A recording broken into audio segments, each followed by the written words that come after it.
राजस्थान के जो व्यक्तित्व हैं उसके बारे में हम बात कर चुके हैं। अब इस टॉपिक से रिलेटेड जो आपके एमसीक्यू टाइप क्वेश्चन आपको एग्जाम में पूछे जाते हैं, जो आपके कुछ लास्ट ईयर एग्जाम में पूछे गए हैं, जैसे कि ये क्वेश्चन आपका सीईटी ग्रेजुएशन लेवल की 2022 में जो एग्जाम हुई थी उसमें पूछा गया था, और इसी आधार पर जो नए क्वेश्चन बनते हैं उसके बारे में हम बात करते हैं। तो अभी तक आपने वो डिटेल वाला वीडियो नहीं देखा है तो आप जाकर वो देख सकते हैं, वरना हम क्वेश्चन के साथ साथ में जो भी आपके प्रमुख व्यक्तित्व अगर रह भी गए हैं तो वो क्वेश्चन के साथ में हमारे यहाँ पर सोल्व हो जाएंगे। जैसे कि आपको पहला क्वेश्चन दे रखा है, जेल में अन्याय के खिलाफ भूख हड़ताल के कारण मारवाड़ लोक परिषद के वो कौन से नेता हैं जिनकी मृत्यु 19 जून 1942 को हो गई थी? वो कौन से नेता हैं? रणछोड़ दास गटानी, बमनलाल शर्मा, आनंद राज सुराणा, बाल मुकुंद बिस्सा। तो देखिए इसका आंसर होगा आपका बाल मुकुंद बिस्सा। बाल मुकुंद बिस्सा को ही राजस्थान का जतिन दास कहा जाता है। राजस्थान का जतिन दास कहते हैं। राजस्थान का चंद्रशेखर आजाद तो किसे कहते हैं? जोरावर सिंह बारट को कहते हैं। और राजस्थान का जतिन दास किसे कहते हैं? बाल मुकुंद बिस्सा को कहते हैं। इनका मूल रूप से जन्म तो हुआ था नागौर जिले में, लेकिन इनकी मृत्यु हुई थी बिड्डन हॉस्पिटल जोधपुर में। इनकी मृत्यु हुई थी 1942 में। ये भारत जो रक्षा कानून है उसके तहत ये जेल गए थे, और बिड्डन हॉस्पिटल के अंतर्गत ही जोधपुर में 1942 में इनका निधन हो चुका है। तो राजस्थान का जतिन दास, बाल मुकुंद बिस्सा इनका आंसर हो जाएगा। फिर अगला प्रश्न देखिए, निम्न में से किसे भूदान और कूपदान यानी कि भूदान और कूपदान कार्यक्रमों में उनकी सक्रिय भागीदारी के कारण भारत सरकार के द्वारा 1956 में उनको पद्म विभूषण पुरस्कार से सम्मानित किया गया था? कौन सी वो इनमें से महिला है? रत्ना शास्त्री, अंजना देवी चौधरी, जानकी देवी बजाज या नारायणी देवी वर्मा? देखिए कितने कुओं का दान किया था? तो 108 कुओं का दान किया था। 108 कुओं का दान किया था। ठीक है, भारत सरकार के द्वारा इनको 1956 में पद्म विभूषण पुरस्कार से सम्मानित किया गया था, और ये पद्म विभूषण पुरस्कार प्राप्त करने वाली राजस्थान की प्रथम महिला है। राजस्थान की प्रथम महिला जिन्होंने पद्म विभूषण पुरस्कार प्राप्त किया है। तो बता दो फटाफट कौन होगा आपका? जानकी देवी बजाज होगा। जानकी देवी बजाज की बात करें तो ये जमनालाल बजाज की पत्नी है, और 1956 में इनको पद्म विभूषण पुरस्कार से सम्मानित किया गया, जो कि राजस्थान की प्रथम महिला है जिनको ये पुरस्कार से सम्मानित किया गया। फिर देखिए अगला प्रश्न, स्वतंत्रता संग्राम के लिए सबसे कम आयु के शहीद कौन है? सबसे कम आयु के शहीद स्वतंत्रता संग्राम के अंतर्गत सुखदेव, खुदीराम बोस, अशफाक उल्ला खां या हेमू कलानी? तो देखिए इसका आंसर हो जाएगा हेमू कलानी। हेमू कलानी सबसे कम आयु के राजस्थान के स्वतंत्रता संग्राम में शहीद होने वाले ये व्यक्ति हैं। वैसे देखिए अगर बात करें अशफाक उल्ला खां, तो जो अशफाक उल्ला है इसके साथ में आपका राजेंद्र लोहिड़ी, रोशन सिंह और बिस्मिल, इनको तो काकोरी जो षड्यंत्र कांड हुआ था 1925 में उसके तहत फांसी दी गई थी अशफाकुल्ला खां को। इसके अलावा बात करें सुखदेव की, तो सुखदेव के बारे में आप सभी को पता है, लाहौर षड्यंत्र केस के अंतर्गत सुखदेव, भगत सिंह और राजगुरु को फांसी की सजा दी गई थी। लेकिन सबसे कम उम्र के अंतर्गत शहीद होने वाले व्यक्ति कौन है? हेमू कालानी है। फिर देखिए स्वतंत्रता संग्राम सेनानी और शहीद सागरमल गोपा कहाँ के निवासी थे? बीकानेर, जोधपुर, जैसलमेर या अजमेर? देखिए सागरमल गोपा की बात करें तो इनको राजस्थान का वीर सावरकर कहा जाता है। राजस्थान का वीर सावरकर। राजस्थान का वीर सावरकर किसे कहते हैं? सागरमल गोपा को कहते हैं। और इनका संबंध कहां से है? जैसलमेर से है। सागरमल गोपा के समकालीन जैसलमेर के शासक कौन थे? जवार सिंह थे। जवार सिंह, ठीक है। और सागरमल गोपा ने ही जैसलमेर के अंतर्गत सर्वहितकारिणी वाचनालय की स्थापना की थी। सर्वहितकारिणी वाचनालय की स्थापना जैसलमेर में किसने की थी? सागरमल गोपा के द्वारा ही की गई थी। और सागरमल गोपा की कुछ प्रमुख पुस्तकें हैं, जैसे आपका जैसलमेर में गुंडाराज, जैसलमेर में गुंडाराज। इसके अलावा आजादी के दीवाने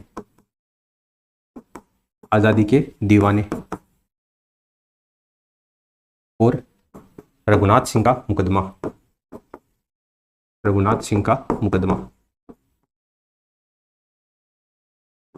ये सागरमल गोपा की 3 प्रमुख पुस्तकें हैं जो कि आपको अक्सर एग्जाम में पूछी जाती हैं। सागरमल गोपा को राजद्रोह के आरोप में गिरफ्तार किया गया था, और इनको जब जेल में रखा गया तो जो थानेदार थे उनका नाम था गुमान सिंह के द्वारा इनके ऊपर जो केरोसिन तेल है वो डाल करके 4 अप्रैल 1946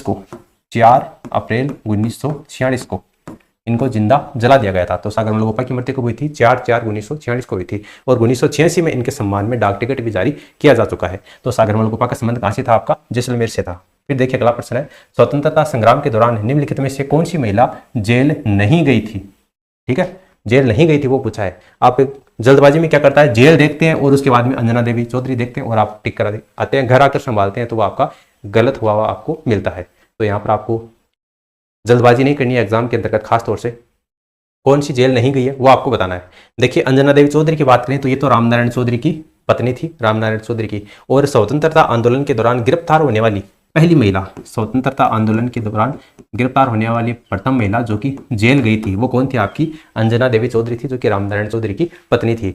और बिजोलिया आंदोलन के दौरान अंजना देवी चौधरी ने सक्रिय भूमिका निभाई थी। उसके बाद में बात करें नारायण देवी की, तो नारायण देवी का भी आप सभी को पता होगा, माणिक्यलाल वर्मा की पत्नी थी और 1944 में भीलवाड़ा में इन्होंने महिला आश्रम की स्थापना की थी। बात करें रत्ना शास्त्री की तो ये हीरालाल शास्त्री की पत्नी थी और जयपुर प्रजामंडल से ये संबंधित थी। और रत्ना शास्त्री को ही वात्सल्य की मूर्ति कहा जाता है, वात्सल्य की मूर्ति इसे कहते हैं, रत्ना शास्त्री को कहते हैं। लेकिन कालीबाई जेल नहीं गई थी, जेल नहीं गई थी तो फिर ये ऑन द स्पॉट इनकी मृत्यु हो गई थी। देखिए कालीबाई की बात करें तो इनका जो संबंध है वो रास्तापाल, रास्तापाल कहां पर है, डूंगरपुर से, रास्तापाल डूंगरपुर से इनका संबंध है। रास्तापाल कांड के बारे में आपने जरूर सुना होगा।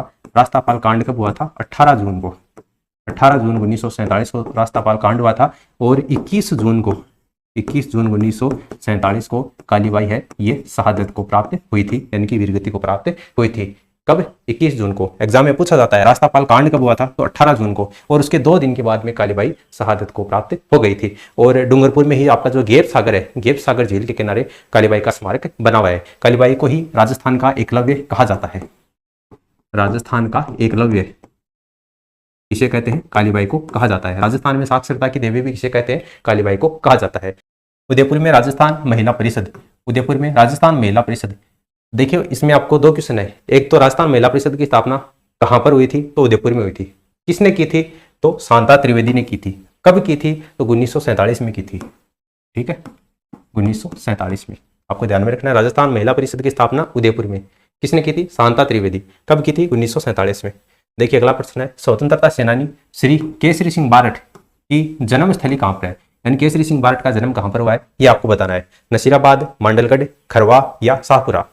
देखिए केसरी सिंह बारठ के बारे में मैंने आपको डिटेल से बताया है। केसरी सिंह बारठ का जन्म देवपुरा गांव में हुआ था, जिनको वर्तमान में बारठ जी के खेड़े के नाम से जानते हैं। वो तो पर्टिकुलर स्थान था जहां पर इनका जन्म हुआ था, लेकिन वो जगह कहाँ आती है, शाहपुरा में। और शाहपुरा कहां पर है, भीलवाड़ा में। हालांकि वर्तमान में शाहपुरा अलग जिला हो चुका है, भीलवाड़ा से अलग। ठीक है, लेकिन अभी जो आपको एग्जाम में क्वेश्चन पूछे जाते हैं उसका पैटर्न है वो पहले वाला जो जिले हैं उन्हीं के आधार मानकर पूछा जाता है। हालांकि वहां पर आपको शाहपुरा और भीलवाड़ा दोनों ऑप्शन में दिया हुआ मिले तो आपको शाहपुरा ही करना है, क्योंकि ये क्वेश्चन है वो आप देख सकते हैं 2021 में ये पूछा जा चुका है। और आपके जो केसरी सिंह बारठ है इनको राजस्थान केसरी भी कहा जाता है, राजस्थान केसरी।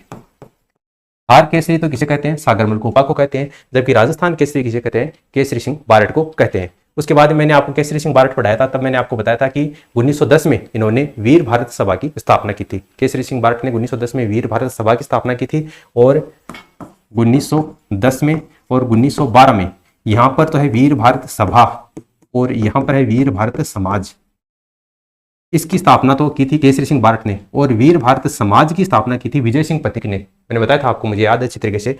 और उसके बाद देखिए 10 के बाद में 12 और 12 के बाद में 14, 1914 में महंत प्यारेलाल हत्याकांड के अंतर्गत केसरी सिंह बारठ को गिरफ्तार किया गया था और हजारीबाग जेल में इनको रखा गया था, हजारीबाग जेल के अंतर्गत। और फिर देखिए 14 है ना, इसको उल्टा कर दो, 1-4 को 4-1 कर दो, यानी कि 1941 में केसरी सिंह बारठ का निधन हो गया था।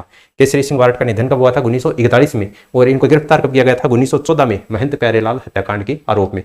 देखिए जब केसरी सिंह बारठ ने कथन कहा था, जब इनके पुत्र प्रताप सिंह बारठ की शहादत पर इन्होंने कथन कहा था कि मेरा एक और पुत्र भारत माँ की आज़ादी के लिए वीरगति को प्राप्त हो गया है और आज़ादी छीननी पड़ती है। ये जो दोनों कथन है ये किसके, आपके केसरी सिंह बारठ के हैं। तो शाहपुरा, देवपुरा गांव, शाहपुरा, भीलवाड़ा से इनका संबंध है।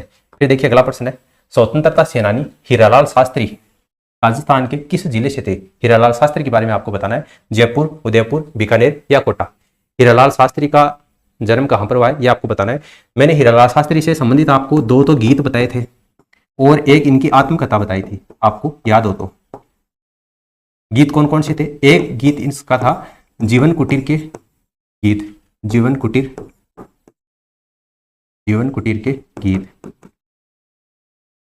ठीक है, और दूसरा गीत कौन सा था, प्रलय प्रतीक्षा, नमो नमः। और इनकी जो आत्मकथा है वो कौन सी है? आत्मकथा इनकी है प्रत्यक्ष जीवन शास्त्र, प्रत्यक्ष जीवन शास्त्र। तो ये भी आपको ध्यान में रखना है, इनकी आत्मकथा है। हीरालाल शास्त्री का संबंध कहां से था? जोबनेर जयपुर से था। जोबनेर जयपुर से संबंध किसका था? आपका हीरालाल शास्त्री का था। जेंटलमैन जो एग्रीमेंट है 1942 में, 1942 के अंतर्गत जो जेंटलमैन एग्रीमेंट है वो आपका हीरालाल शास्त्री के बीच में हुआ था। हीरालाल शास्त्री और मिर्जा इस्माइल खान के बीच में जेंटलमैन एग्रीमेंट हुआ था।